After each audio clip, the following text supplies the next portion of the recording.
Welcome to the Attention Please podcast, now on video. If you like this podcast, kindly subscribe to this YouTube channel, like this video, and share and subscribe again, once again. So this episode is being recorded the day before the India-Pakistan game in the T20 World Cup. And so I have no idea what's going to happen. Over the years, and I think this is now about 20 years, India has had the advantage over Pakistan when it comes to games in ICC tournaments. And that, depending on who you ask, and if you're asking Basit Ali, this is a part of India's insidious conspiracy to enervate Pakistani cricket and by extension, the Pakistani nation, by using its money power and its influence in the ICC to isolate Pakistan cricket and to weaken it. And that's why they have lost over the last 20 years. But whatever it be, and I think Basit Ali is always very interesting, and I'll come to him later on in this podcast. But this, I would still say, is the best chance that Pakistan have had in these years of putting one over India in a cricket match. Yes, they've had other opportunities in other spheres, but in a cricket match, this is the best opportunity they've had in many years. And I'm saying this because they play a lot of their cricket in the UAE. It has become de facto become their home country over the past decade. So they have extensive experience and a very good record playing on the low, slow pitches of UAE, which, as we see in this season, that's what it has become. Last time when we played IPL, it was very different. But this season, it has mostly been dominated by bowlers, and we haven't had like batting havens. So I think Pakistan actually, the brand of cricket that they currently play, this works to their favor. And they have, and again, they have much more experience in those conditions than Indians, and the kind of bowling attack that they have and the kind of variety that they have, which India does not have, augurs well for their chances tomorrow, I would say. And Indian batsmen have been playing in IPL in those venues, but I don't think Indian batsmen, at least other than KL Rahul, have had a particularly good time. So as of tomorrow, I think the advantage would be with Pakistan. Now, and again, nobody knows what happens in these games. The toss is very important, whether there will be due. So all of these factors remain, and it will possibly be an even game. And I want it to be an even game. Nobody likes to see a one-sided game, but I think that the advantage would be Pakistan's, just because of they're more practiced in those conditions. And I also think that the Indian team hasn't had a great run-in to this tournament. And IPL, overall, I think it was a rather underwhelming IPL at the end. And even the people who performed, like a Venkatesh Iyer, they're not in this side. So that's that. But really, what I wanted to talk about, and I've talked about this before in my podcast, is my love-hate relationship with Pakistani cricket. So I've always admired Pakistan cricket and their players. Growing up in the 90s, I mean, how could you not? The Pakistan just had a better side than India. There's no other way of putting it. I wish I could do a Basit Ali and blame it on something else other than pure talent. But that was just it. The Pakistani cricketers were an insanely talented bunch of people. And the great thing about them was that not only were they supremely talented, but one person to person, I think, with an exception of perhaps Sachin Tendulkar, all of them were just better for years. And I think the main thing that I really liked about them was that they brought to the game a certain amount of passion, and especially when it came to games against India, and you could see that this was almost to the level of animus. It was almost like a national animus that they could channel to give them a competitive advantage in trigger situations. It was so obvious that when you saw these two sides, one side was basically playing for their life. They would say, we are going to be settling Kashmir on the cricket field. And they played like it. They played like men possessed, while the Indians kind of turned up. They turned up and they played it just like any other game. And of course, when faced with that overwhelming passion, they wilted most of the time. I mean, it started from, that famous sixer of Chetan Sharma in Sharjah, but it continued. It continued because Pakistan it was not only were they a better team, and that's true. they also had the definite psychological advantage. There were many times, and I've grown up watching these games, so these heartbreaks are fresh still in my mind, of games in which India might have had the ascendancy at one point of time, but there was always somebody in the Pakistani team, and people who you would perhaps never hear of ever again, who would play the game of their lives against India. And I think they brought that national animus to their personal performance, which gave it that spice, that flavor. It was not just a loss in a game, it was a deeper loss. So I mean, we grew up enjoying, fearing, and yet loving that sense. And my favorite player, I still would say, of all time has been Wasim Akram. I mean, as a bowler, as an all-rounder, as a fielder, as the way he's carried himself, and later on as a commentator and, you know, all-around groovy guy. Always greatly admired Wasim Akram. And I don't think there's any cricketer who kind of holds a candle to him in terms of the total package.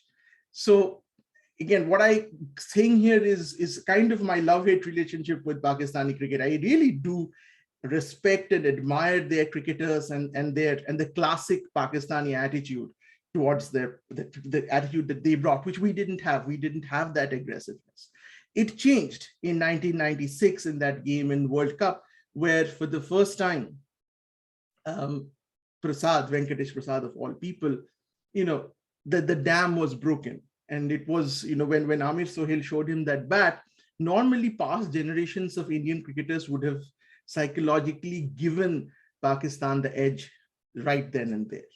But what Prasad did, it was really that, you know, that last thing, you know, in a war movie when you're at the nadir and then something happens and the hero fights back. It's like Neo stopping the bullets. It's that kind of a dramatic, and I think when we look back, it's just not a moment. It is something much bigger, what Prasad did. I don't think he himself realized it when he was doing that. And maybe I'm overanalyzing also, but based on what came to pass after that, it was a very significant moment in not only in the history of India-Pakistan encounters, but also in Indian cricket. And I think some of you might be feeling, well, what is he talking about, this personal animus thing? I mean, there's no better emblem of that than Javed Miandad. I mean, Javed Miandad wasn't just a very good batsman. For those of you who haven't grown up watching Javed Miandad bat, and you can't believe how lucky you are that you haven't watched him bat regularly, was that, first of all, he was terrible to watch. His brand of cricket was terribly unattractive, but it was terribly effective also, because he used to play with a very small backlift. And he was very, I think the word for it is pugnacious. He was always chattering. He was driven by, you know, in the case of India, that level of, I mean, he married his son to, you know, Dawood Ibrahim's daughter. So, you know, he doesn't like us. Let's just be honest about it. And I've kind of admired that thing about, you know, it gives that spice, it gives that flavor to his game. And over the years, there have been players like him, whether it be Shoaib Akhtar or Shahid Afridi, who have brought that level of, you know, personal animus. I'm using that word again and again, to their game. And then I think about in 2005, 2006, the kind of tide started changing. And there was a new breed of Pakistani cricketers like Shoaib Malik and Yunus Khan. You never felt that kind of passion towards them, that kind of anti-passion, I would say, that you felt for a previous generation of Pakistani cricketers like, say, Miandad or Ijaz Ahmed or Salim Malik. I mean, these guys were looked like nice guys, and you kind of felt bad sometimes when, you know, India won the game over them. They were just like any other team. And I kind of missed the old Pakistan. I kind of missed their old brand of cricket. And I think this is when India started taking the ascendancy also, because that personal battle thing went out of the Pakistani game, replaced by, it's just another game. And I think that took away that flavor somewhat from enjoying an India-Pakistan game. still, and here's a request, here's a personal request to many Pakistani ex-cricketers from that generation. And yes, I'm talking directly to you, Shoaib Akhtar. And there's many Pakistani cricketers now have their YouTube channels. Is please do not, just in order to get likes and comments and subscribe from Indian fans, please don't sugarcoat what you actually feel. Please be the cricketer that we know you are. Please tell us what you actually think of us. As a reference, please look at Basit Ali and Sikandar Bakht on Pakistani television, because there they don't have to curry for Indian likes and subscribes. So there they can say exactly what they feel. So this is like, I'm a huge fan of Basit Ali's cricket analysis, where virtually any loss to India has to be couched in essentially geopolitical terms. Is that Pakistan never really loses because India is a better team.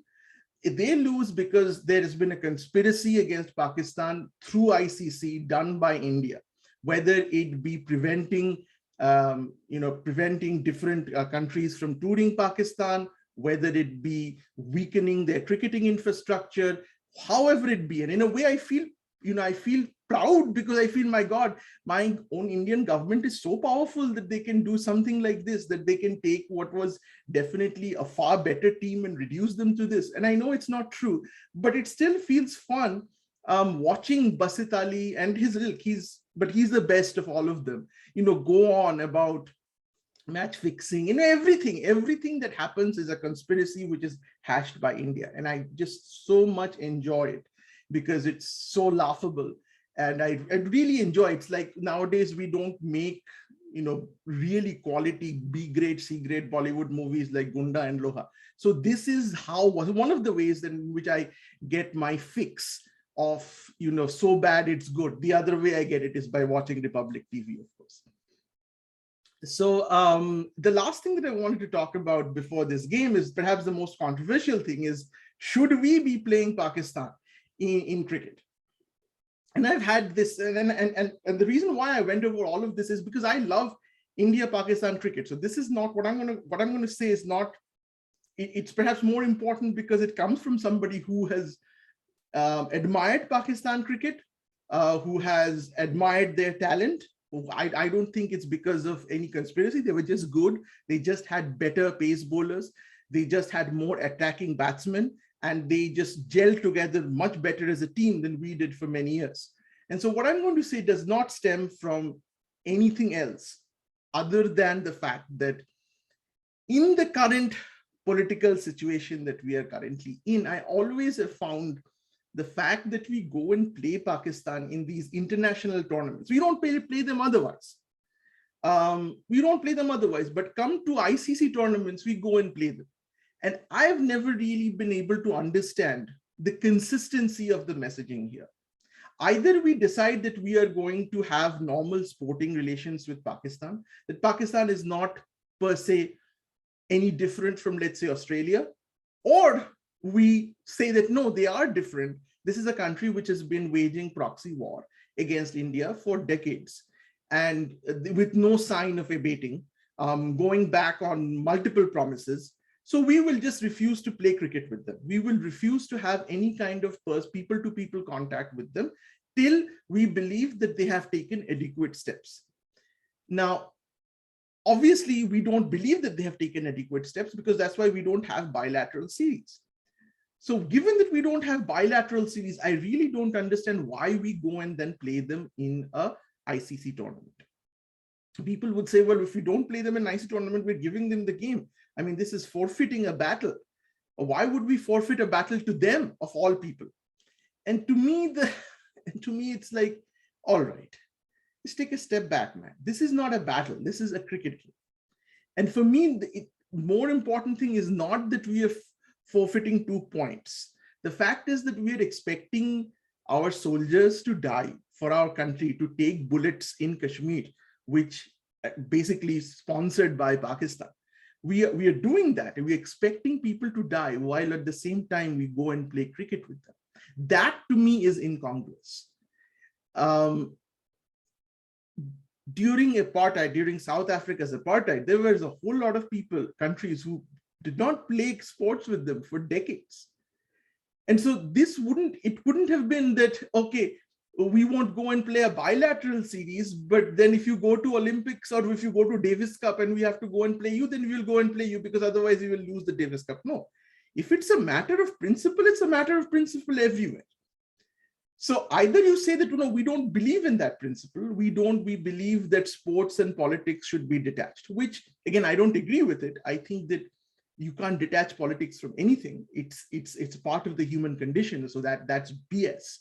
But if you believe in it, then be consistent and insist on bilateral India-Pakistan series as per a normal ICC calendar, like in the frequency with which we play other countries. But we don't.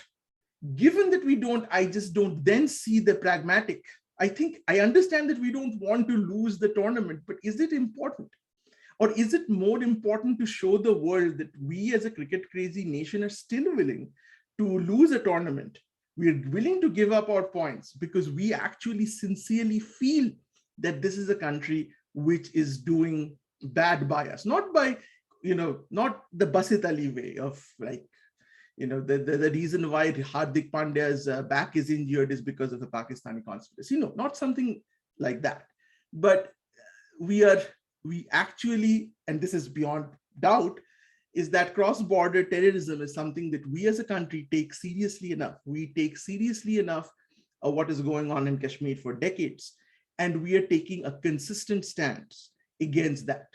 That to me is more important, because by doing this kind of inconsistent stance, we actually signal to other nations that, we do hold Pakistan responsible, but, when it comes to a cricket game in a World Cup, okay, we draw the line at that. We'll go and play you guys. And I just feel that for me is something which I find it, and somebody could say, well, Arnab, you're being hypocritical. You're going to be watching the game just like any of us. And I will be. So I'll be honest with you. I will be. I'm not going to be turning the television off in protest. But I still think that I just don't think that we as a nation should be playing Pakistan. Given that we've already taken this stance, again, if we decide that we're going to be playing them and treating them as any other country, I might not agree with it personally, but at least the stance will be consistent. I just now feel that we are being inconsistent, and this actually works to our detriment in terms of the messaging that we want to put out via our relationship with Pakistan. So I know we started off with the T20 World Cup and we ended with geopolitics, but unfortunately, as I said, it's very difficult, impossible to separate the two, because cricket and sports in general is a kind of engagement between nations. It's important because it allows some of the more negative feelings between nations to be expressed outside of adversarial context where people can die and injuries can happen. So I think it's a kind of a safety valve. So sports plays a part. I'm the last person who thinks that sport is kind of something which is totally in a different universe from how people feel about other people. And this is not a question of morality or whether we should or whether there should be universal brotherhood. It's topics for another day. But given the way we are, given our history, given the fact that Javed Miandad and Basit Ali and Sikandar Bakht and all of them exist, given everything, and given the fact that we enjoy it, I'm the first person who enjoys that spice. But given that, given Kashmir, given the long history of cross-border terrorism, I would again say I'm not convinced that 2 points in a World Cup in a World Cup tournament, which happens every few years, is worth weakening our stance for. So thanks a lot for listening. And again, if you like this podcast, kindly consider subscribing to this channel. This really, really helps in getting this YouTube video be shown to other people. That's exactly how the YouTube algorithm works. So it's just a click for you, but it really, really helps us. So thanks a lot for listening and have a nice week. And I hope India wins tomorrow, but let's keep praying. Thanks a lot. Bye-bye.